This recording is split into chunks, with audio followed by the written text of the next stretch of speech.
Welcome to self-discoverywisdom.com, formerly known as Self-Discovery Media. On these podcasts, you're going to hear people who speak from the heart. They've taken the journey in life. Many things have happened to them, but they've changed it to happening for them. And in their strength, their courage, they've discovered their abilities and their wisdom, and they are now sharing it here with you. Do enjoy each show. We bring it to you with love and knowing that it's going to help you on your journey of life. Good morning, good afternoon, and good evening, everybody. Welcome back to another edition of Sara's View of Life, right here on selfdiscoverywisdom.com.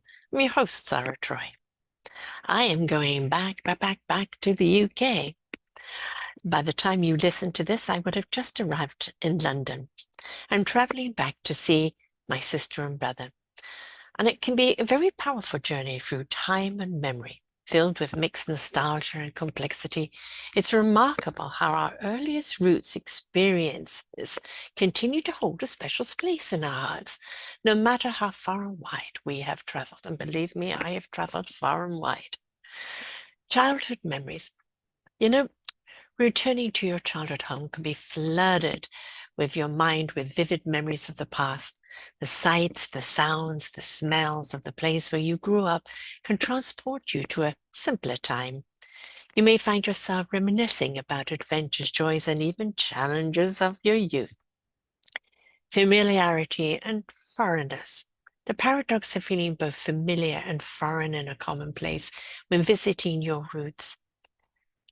I don't belong there anymore, but while this place and people may be familiar, I have undoubtedly changed over the years, and the environment might feel different, but I feel in time a need and time to readjust to the place that once was so integral to my life. Longing for home. There is a saying that home is where the heart is, and it's evident in my experience that even though I left the UK in 1969, those initial roots continue to call to me. Home is in many ways remains a part of our identity, no matter where we have lived or how long we've been away. Flashbacks of a life lived. Each corner of our hometown likely holds memories and experiences for people and events that have shaped us. Visiting these places can trigger flashbacks, allowing us to relive moments from our past and reflect on the person that we've become as a result of those experiences. Childhood's end.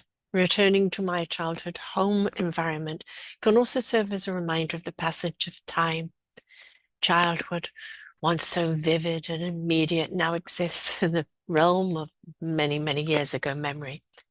It's a bittersweet realization that highlights an inevitability of the change and growth. Connection to my roots.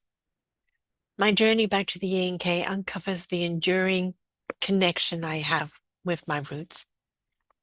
It's a testament to the enduring power of the place and family in shaping who we are. These connections can ground us, providing a sense of continuity and belonging in an ever-changing world. In revisiting my past, I have the opportunity to connect with the essence of who I once was and an appreciation of the journey that I've taken. While the feelings of familiarity and forgiveness coexist, the beauty of such journey lies in the depth of a reflection and rekindling bonds with loved ones who share your history, like my brother and sister. It's a reminder of our roots, and no matter how distant in time or place, remain an integral part of the identity to continue and shape our present. Yes, that is also very, very true. But one has to remember that no matter where family lives, family is always with us. But making the time to actually go and see them, the time to actually be with them in their presence is special. It has been 4 years since I have seen them, 4 years since I have broken bread with them, had chats and talks about where we've been and who we are now, and where we're going. They have had life-threatening illnesses since then, heart attacks, illnesses that of cancer nature, and they're still battling ill health. They're older than me, so it is imperative that I go and have time with them. So as I said, by the time you hear this, I will be there. I will be exhausted as I'm traveling through Iceland. In order to save money, as I am a pensioner, I went through Iceland one stop. I get out and get to stretch my legs, have a bite to eat, and get back on the plane. Not direct, but saved money. That sometimes is worth it. And I can say I went to Iceland, a place actually I've always wanted to visit, but the airport will have to suffice. So I also get to see a couple of cousins while I'm there. They all reside in England, even though my brother and my sister and myself lived in South Africa. My brother lived in the States and I did for a short while. They have all gone back to England, finding it home. For me, I go back and there's always that possibility. Could I live back here again? And then I realize how foreign I really am. And no, it's not the place for me anymore. I have been out of it 55 years or more. That's a long time. I had all those years in South Africa, years or months actually in the US, and then of course 43 years in Canada. My children are here in Canada. My children and my grandchildren. There's going to be a wedding coming up in the near future of my son and his girl. And even though I don't have a lot of friends, because I got a few core friends, one or two, it's still home to me in Canada. So as I am considered very British in Canada, I don't think I'm that British anymore. But when I go back to England, I seem to step back into that world. When I come back home, I get teased mercilessly by my children because now I sound even more British than I do. It is important that we make time for the family and not put it off. I have put it off because of the illnesses, and they wanted to go through their treatment so that when I am there, we can actually do things together. None of us are in that high speed, got to rush here and rush there energy anymore. So it's going to be very laid back. And while I am there, I will be working on our Forgotten Children chapters, the anthology, with all my authors, going through their chapters, getting it ready for publishing. And also will be finishing off my own memoir, my own view of life, my own self-discovery. And hopefully that will be ready for publishing the moment I get back. And of course, I will still be working A on the chapters and B on the funding for our Forgotten Children platform. So I do ask you please to support us.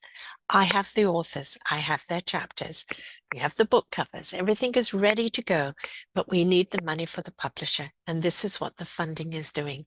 So if you could support our crowdfunder and help us raise that money so we can actually publish the book and get out there what changes are needed for our children and to support them in today's world and for their tomorrow worlds. So tally-ho, folks, I'm off to have a very British meal and immerse myself back into England now. That isn't the England that I grew up in. It's evolved over time. And although I am a foreign here, there's always that familiarity of your childhood, of your heritage, and of course, very British brother and sister. So I'm going to go and have some fun. I invite you to go to selfdiscoverywisdom.com, click on the little post at the top there that says podcast. Each one of those colorful banners represents a show genre, a show channel, and it will give you numerous shows. There are over 3,000 shows for you to listen to while I'm away. So there won't be very many new shows for you while I'm away, but I'm leaving you with a library of wonderment. And when I come back, I will be joining Roka TV, and you'll see us on that platform as well. So a lot for me still to do while I'm away, and a lot for me to come back from, but I will take the time to have some time with my family. And may you, whether you can get on a plane and go and see them, book a Zoom call, pick up the phone, check in on how they're doing. Don't put things off for tomorrow. Tomorrow is never promised, as this world shows us on a daily basis. Please connect with your loved ones. Say hi. Stay in touch. And if you can reach out and actually physically be with them, please do.